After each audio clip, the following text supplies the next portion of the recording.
نبی صلی اللہ علیہ وسلم نے کیا فرمایا؟ حدیث قدسی صحیح بخاری کی حدیث، آپ صلی اللہ علیہ وسلم نے فرمایا کہ اللہ فرماتے ہیں انا عند ظن عبدی بی وانا معه اذا ذکرنی، میں اپنے بندے کے ساتھ ویسا معاملہ کرتا ہوں جیسا وہ میرے بارے میں گمان کرتا ہے۔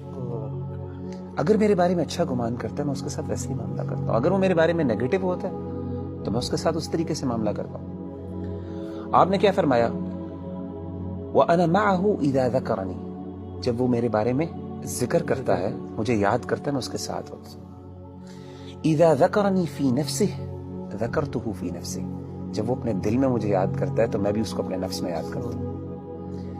وَإِذَا ذَكَرَنِي فِي مَلَئٍ ذَكَرْتُهُ فِي مَلَئٍ خَيْرٍ مِّنْهُمْ، جب وہ اپنے دوستوں کی مجلس میں، اپنے محبت کرنے والوں کی مجلس میں مجھے یاد کرتا ہے تو میں بھی اپنے پسندیدہ لوگوں کی مجلس میں اس کو یاد کرتا ہوں، فرشتوں کی مجلس میں۔